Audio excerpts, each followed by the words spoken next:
বৃহস্পতিবার 2টো থেকে 5টা পর্যন্ত 3 ঘন্টা অবস্থান বিক্ষোভ কর্মসূচি, যা দিল্লিতে 6টি বামপন্থী দলের পক্ষ থেকে 1 নভেম্বর ঘোষণা করা হয়েছিল, তার পরিপ্রেক্ষিতে 8 থেকে 14 যে প্রচার কর্মসূচি, তারই অংশ হিসাবে আমরা 11 তারিখে অবস্থান বিক্ষোভের কর্মসূচি নিয়েছিলাম।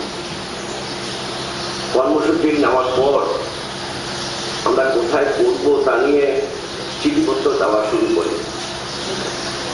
আগে আপনাদের কাছে বলেছিলাম ওয়াই চ্যানেলে আমরা করব, কিন্তু ওয়াই চ্যানেলে সেখানে 18টা সংগঠন নাকি মিলিতভাবে কোনো কর্মসূচি করছে, তা আমরা সেখানে সুযোগ পাব না। আমরা কোনো নেগোসিয়েশনের সুযোগ নেই জানতে পারি। তখন আমরা চেষ্টা করি রানীদাসপুরীতে কোনো একটি সংগঠনের প্রোগ্রাম আছে 1টা থেকে।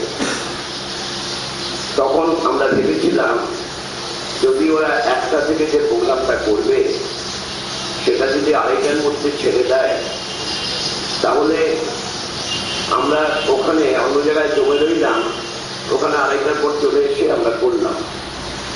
সেই ক্ষেত্রে 2:30টা থেকে 5:30 আমরা না হয় করবো অবস্থান, সেটা সম্ভব না। তারা কিছুতেই 4টের আগে ছাড়তে পারবে না। তারপরে আমরা চিঠি দিয়েছিলাম রানীদাসপুরীর জন্য। চিঠি দেই আমরা ভিক্টোরিয়া হাউসের সংলগ্ন কোনো এলাকায়, এটা নয় ভিক্টোরিয়া হাউসের গেটে, ভিক্টোরিয়া হাউসের সংলগ্ন কোনো এলাকায় আমরা করতে চেয়েছিলাম। তার চিঠি দেই। যেহেতু আমরা এখনো পর্যন্ত কোনো পারমিশন পাইনি, তাই আপনাদের মুখোমুখি হয়েছি। আমরা এই কথা বলেছিলাম যে আমাদের কয়েকশো অবস্থানকারী থাকবে। এটা এমন কোনো বিষয় নয় যে হাজার হাজার অবস্থানকারী থাকবে। কয়েকশো অবস্থানকারী।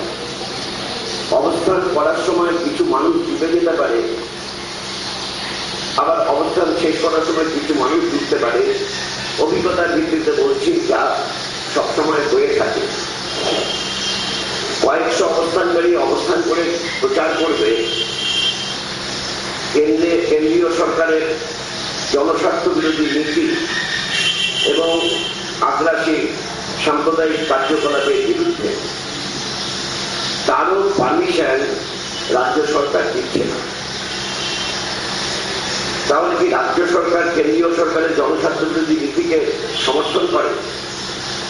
তাহলে কি রাজ্য সরকার আগ্রাসী যে সাম্প্রদায়িক কার্যকলাপ দিল্লির কেন্দ্রীয় সরকারের পক্ষ থেকে হচ্ছে তাকে সমর্থন করে? আমরা তো বুঝতে পারছি না রাজ্য সরকারের নীতি। আমরা যে 9টা দাবির ভিত্তিতে সর্বভারতীয় ভিত্তিতেই ঠিক হয়েছে, সেই 9টা দাবির একটাও তো রাজ্য সরকারের বিরুদ্ধে না, কোথাও কোনো রাজ্য সরকারের বিরুদ্ধে না। রেগা প্রকল্প তার বরাদ্দ ছাঁটাই, এটা তো কেন্দ্রীয় সরকার নির্ধারণ করে, তার বিরুদ্ধে আমাদের বক্তব্য। মূল্যবৃদ্ধি রোধ এবং ওষুধের ক্রমবর্ধমান দাম। আজকে একটা পরিবারে অসুস্থ মানুষ থাকলে পরিবার নিঃস্ব হয়ে যাচ্ছে, ওষুধের যেভাবে দাম বেড়েছে। সেটা কি রাজ্য সরকারের ব্যাপার? কেন্দ্রীয় সরকারের ব্যাপার। বিমায় বিদেশি লগ্নির সীমা বৃদ্ধি করা চলবে না। Is it against the state government?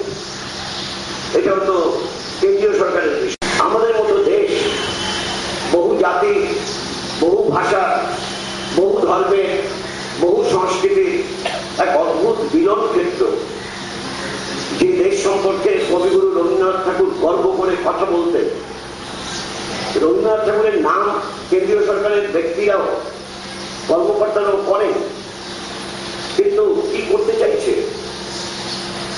Gita এই ধর্মগ্রন্থ খ্রিস্ট ধর্মে বিশ্বাসী মানুষের ধর্মগ্রন্থ না, শিখ ধর্মে বিশ্বাসী মানুষের ধর্মগ্রন্থ না। তারা যদি বলে শিখ ধর্মে বিশ্বাসী মানুষ গ্রন্থ সাহিব কেন জাতীয় গ্রন্থ করা হবে না, খ্রিস্ট ধর্মে বিশ্বাসী মানুষ যদি বলে বাইবেল কেন জাতীয় গ্রন্থ করা হবে না, ইসলাম ধর্মে বিশ্বাসী মানুষ তাদের তো জাতীয় তাদের তো গ্রন্থ গীতা না, তারা যদি বলে যে কোরআন তাকেও জাতীয় গ্রন্থ করতে হবে, বলবে না কোরআন তো এখান থেকে তৈরি হয়নি, বলবে না বাইবেল তো এখান থেকে তৈরি হয়নি, কিন্তু গ্রন্থ সাহিত্য এখানেই তৈরি হয়েছে, ভারতেই গ্রন্থ সাহিত্য তৈরি হয়েছে। তাহলে কি হবে? আমরা যখন বলি আগ্রাসী সাম্প্রদায়িকরণ, বুঝতে হবে কিরকম আগ্রাসী।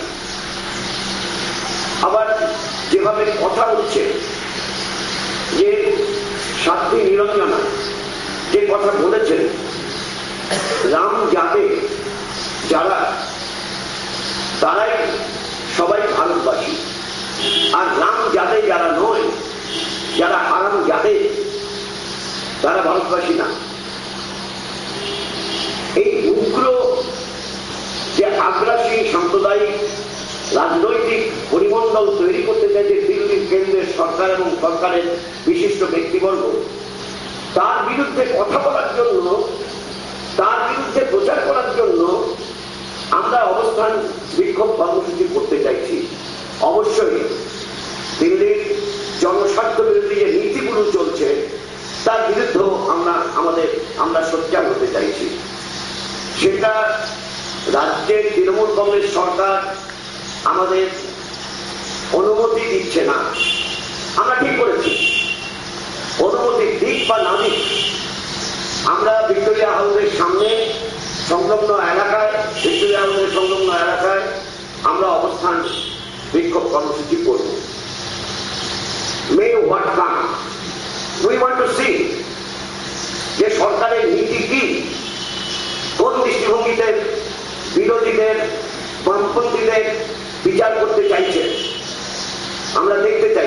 উপলব্ধি করতে পারছেন যে আগামী প্রজন্ম তাকে কোন দিকে ঠেলে দেওয়া হচ্ছে। যারা স্কুলে পড়ে, যারা কলেজে পড়ে, তাদের কোন দিকে ঠেলা হচ্ছে, একটা ভয়ঙ্কর পরিণতির দিকে তাদের ঠেলা হচ্ছে। সমস্ত অংশের শুভবুদ্ধি সম্পন্ন নাগরিকদের এর বিরুদ্ধেও সোচ্চার হওয়ার প্রয়োজন আছে। ধন্যবাদ।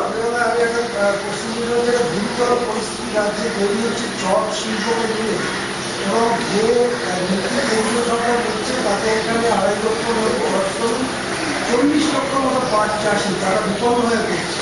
আপনারা কর্মসূচি করছেন চট শিল্পের ব্যাপারে আমরা বারবার বলছি।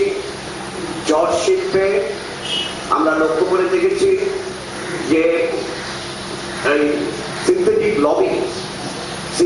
লবি তারা প্রেশারাইজ করছে সরকারকে, বহু বছর ধরে সরকারকে প্রেশারাইজ করছে, করতে করতে অনেক কমিয়েছে, কিন্তু তথাপি চট এখনো আছে। সিনথেটিক লবির কাছে মাথা নত করে চট শিল্পে ধ্বংস করতে চাইছে। চট শিল্প ধ্বংস হলে পাট চাষি ধ্বংস হবে। এর থেকেও একটা বড়, এটা তো বিষয়, খুব গুরুত্বপূর্ণ বিষয়। এর থেকে বড় বিষয় কালকে যে আইনটা পাশ করলো, কৃষি বিপণন সংশোধনী বিল। কৃষি বিপণন সংশোধনী বিল এখনো পর্যন্ত যা শোনা যাচ্ছে, কোন একজন মন্ত্রী, কোন একজন বিশেষ প্রভাবশালী ব্যবসায়ী তাকে কথা দিয়েছিল। কেন কথা দিয়েছিল তা বলতে পারবো না, তাকে কথা দিয়েছিল এবং তাদের সাহায্য করার জন্য বাংলার কৃষক সমাজকে তারা ধ্বংস করতে চাইছে। বাংলার কৃষকের স্বার্থ বিরোধী, বাজারের ওপর বাংলার কৃষকের স্বার্থ বিরোধী আইন করে করায়ত্ত করা, দাম নির্ধারণ করা এবং কে বীজ চাষ করবে, কোথা থেকে বীজ নেবে, কোথা থেকে সার নেবে তা নির্দিষ্ট করা, সামগ্রিকভাবে বাংলার কৃষকগুলোকে ব্যবসায়ীদের হাতের মুঠোয় নিয়ে চক্রান্তমূলক কাজ, এর বিরুদ্ধে বাংলার কৃষক